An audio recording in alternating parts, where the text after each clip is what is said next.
अस्सलामुअलैकुम दोस्तों, क्या आपने कभी अश्वगंधा का नाम सुना है? आपको हैरानी होगी ये जान के कि दुनिया में जो सबसे ज़्यादा जिन जड़ी बूटियों के बारे में लोग बातें करते हैं तो उनमें से एक जो है वो अश्वगंधा है। चाहे तो वो लोगों के ज़हनी तनाव को कम करने की बात हो, उनकी नींद का मसले की बात हो, उनकी ताकत की बात हो कि वो पावर चाहते हों, या अपने दिमागी सेहत के बारे में जो कंसर्न्ड होते हैं लोग, जो काफ़ी मुतफ़िक्र होते हैं, तो उन तमाम की कोशिश होती है कि वो अश्वगंधा के बारे में ज़रूर जानना चाहें या जानेंगे वो। तो आज की वीडियो में हम बात करेंगे कि ये है क्या और काम कैसे करता है, और वो बेहतरीन और साइंसी तौर पे साबितशुदा वो कौन से तरीके हैं कि जिनसे इनको इस्तेमाल करना चाहिए, और अगर आप इनको इस्तेमाल करेंगे तो आप तो आपको क्या कर सकते हैं, कि आपको क्या फ़ायदे होंगे। और इसके साथ साथ मैं आपको ये भी बताऊंगा कि इसको कितनी मिकदार में इस्तेमाल करना चाहिए और किस वक्त इस्तेमाल करना चाहिए, और सबसे ख़ास बात क्या होती है कि वो कौन से लोग हैं कि जिनको अश्वगंधा के को इस्तेमाल नहीं करना चाहिए क्योंकि उनको नुकसान हो सकता है। सबसे पहला जो सवाल पैदा होता है वो ये है कि ये अश्वगंधा नाम क्या है। ये जो संस्कृत का ये नाम है अश्वगंधा, और ये दो लफ्ज़ों से मिलकर बना है, जिसका मतलब ये है कि स्मेल ऑफ हॉर्स, के घोड़े की खुशबू, यानी घोड़े की मौजूदगी। इसकी वजह से जो लोगों को ताकत मिलती है तो उसकी वजह से इसका नाम दिया गया है, क्योंकि घोड़ा जो है आपको पता है वो बहुत मस्कुलर और पावरफुल एक एनिमल है। लेकिन इसका ये अकेला नाम नहीं है, इसको इंडियन जिन सिंह भी कहते हैं, इसी ताकत देने वाली सलाहियत की वजह से। इसके अलावा जो इसका साइंटिफिक नाम है, साइंसी नाम है, वो है विथेनिया सोमनीफेरा। सोमनीफेरा का मतलब है कोई ऐसी चीज़ जो आपके अंदर नींद लेके आती हो, तो उस को फिर हम सोमनीफेरा कहते हैं। और इसके अलावा भी यानी ये जो मुख्तलिफ नाम हैं वो इसकी मुख्तलिफ सलाहियतों के बारे में बताते हैं। लेकिन इसको जो जड़ी बूटियों की दुनिया है उसमें अडेप्टोजन भी कहते हैं। क्यों कहते हैं? क्योंकि अडेप्टोजन कोई ऐसी चीज़ होती है, ऐसी जड़ी बूटी होती है जो आपके ज़हनी तनाव को कम करती है, जो आपके जिस्मानी तनाव को कम करती है, जो आपके जज्बातीपन को कम करती है। तो उस चीज़ों में क्योंकि फ़ायदा देती है तो इसको अडेप्टोजन भी कहते हैं। और ये 3000 साल से उस खित्ते में इस्तेमाल होती है जिसमें पाकिस्तान और इंडिया शामिल हैं। 3000 साल से, यहाँ से आप अंदाज़ा लगा लें कि ये कितनी टाइम टेस्टेड और एक ऐसी चीज़ है जिसको लोगों ने इस्तेमाल करके उसके फ़ायदों को देखा है। और अब आज की मॉडर्न साइंस ये बताती है कि इसके अंदर एक्टिव कंपाउंड्स होते हैं विथेनोलाइड्स के, उनकी वजह से ये फ़ायदे बहुत मिलते हैं, क्योंकि वो एंटी इन्फ्लेमेटरी है, एंटीऑक्सीडेंट है, वो स्ट्रेस को कम करती है। तो बुनियादी तौर पे ये जो मुख्तलिफ नाम हैं इसके, चाहे वो अश्वगंधा हो, इंडियन जिंक्सिंग हो, विथेनिया सोमनीफेरा हो, अडेप्टोजन के तौर पे हो, तो ये तमाम इसकी सलाहियतें वो हैं जो इंसानों को फ़ायदा देती हैं। अब दोस्तों, अगर आप इसको इस्तेमाल करना चाहते हैं तो मैं अब बताऊंगा कि वो क्या फ़ायदे होते हैं, लेकिन उससे पहले मैं आपको ये बता दूं कि अगर आप मार्केट में जाते हैं तो आपको किस किस हालत में ये मिलता है। सबसे ज़्यादा तो लोग इसको इस्तेमाल करते हैं कि अश्वगंधा पाउडर की शक्ल में मिलता है, तो लोग इसको या तो गर्म पानी में या गर्म दूध में शामिल करके इस्तेमाल करते हैं, या बाज़ लोग थोड़ा शहद के साथ शामिल कर लेते हैं। लेकिन अगर जो इसका टेस्ट आपको अच्छा नहीं लगता तो आपके पास ये भी ऑप्शन है कि आपको मार्केट से इसकी गोलियां और कैप्सूल्स मिल जाते हैं, तो उस शक्ल में आप इस्तेमाल कर लेते हैं। लेकिन कुछ लोग जो हैं, या बाज़ लोग जो हैं, वो अपनी स्ट्रेस, एंग्जाइटी, ज़हनी तनाव और दबाव को कम करने के लिए दिन में 1-2 दफ़ा इसकी चाय बना के पी लेते हैं। और थोड़ा ज़ाहिर है कि उसका हल्का असर होता है, लेकिन स्ट्रेस को और टेंशन को और ज़हनी दबाव को कम करने में बहुत मददगार है। इसकी ज़्यादा जो पावरफुल चीज़ मार्केट से मिलती है वो इसका एक्सट्रैक्ट मिलता है, और वो जो एक्सट्रैक्ट होता है वो ज़्यादा असर करता है, तो वो भी आप इस्तेमाल कर सकते हैं। लेकिन किसी भी हालत में आप इस्तेमाल करें, असल बात यह है कि आपने उस जगह से लेना है या उस कंपनी से लेना है जो कि अच्छी शोहरत की हो, वेल रिप्यूटेड हो, और ख़ास तौर पे वो स्टैंडर्डाइज्ड हालत में लेना है कि जिसमें विथेनोलाइड्स, जो इसका एक्टिव कंपाउंड है, कि वो इसमें शामिल होते हैं, ना कि उनके बगैर। तो ये मुख्तलिफ वो हालतें हैं कि जिसके अंदर अश्वगंधा आपको मिल जाता है। और अब बात करें हम इसके फ़ायदों की, तो 7 बड़े फ़ायदे मिलते हैं आपको अश्वगंधा के बाकायदा इस्तेमाल के साथ।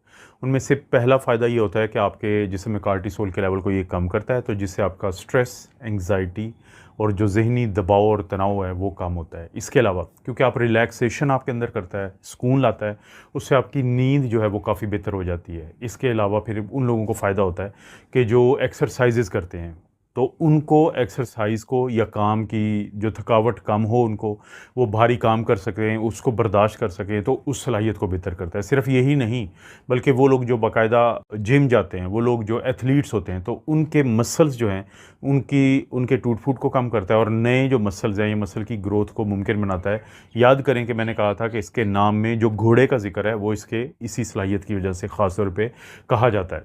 और इसके साथ साथ ही आपके दिमागी सलाहियतों को बेहतर करता है, आपके सोचने समझने की सलाहियत को बेहतर करता है, याददाश्त को बेहतर करता है। आपका जो बाज़ औक़ात हमें ब्रेन फॉग हो जाता है, हमें समझ नहीं आती किसी चीज़ की, तो उस चीज़ में बेहतरी लाता है। शुगर के मरीज़ों को क्या फ़ायदा होता है कि शुगर का जो मेटाबॉलिज़्म है ग्लूकोज़ का, यानी आपने कुछ खाया, खून में ग्लूकोज़ गया तो उसका इस्तेमाल में आ जाना बेहतर हो जाता है, तो जिससे शुगर के मरीज़ों को फ़ायदा होता है। और सातवाँ या सबसे आखिरी फ़ायदा क्या होता है कि आपके, क्योंकि इसके अंदर एंटी इन्फ्लेमेटरी और एंटीऑक्सीडेंट प्रॉपर्टीज़ हैं, तो ये आपके मुदाफ़िती निज़ाम को मज़बूती देता है ताकि वो मुख्तलिफ़ किस्म की इन्फेक्शंस जो है उनके ख़िलाफ़ लड़ सकें।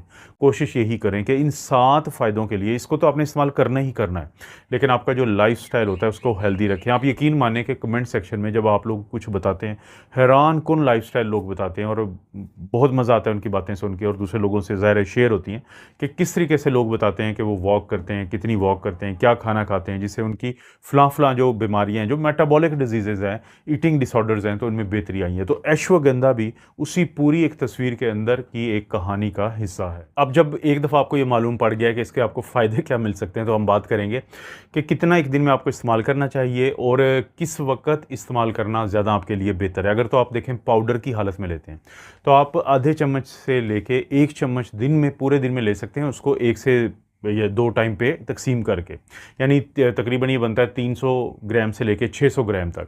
और अगर आपको एक्सट्रैक्ट लेना है जिसमें विथेनोलाइड्स होता है 5%, तो फिर आपको 300 मिलीग्राम से 500 मिलीग्राम रोज़ाना लेना पड़ेगा।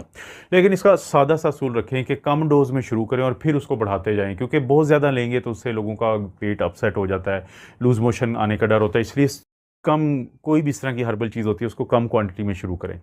बेहतरीन टाइम क्या होता है, वो लोग जो ज़हनी तनाव और नींद के लिए लेना चाहते हैं, तो वो सोने से आधा घंटा पहले या घंटा पहले ले लें।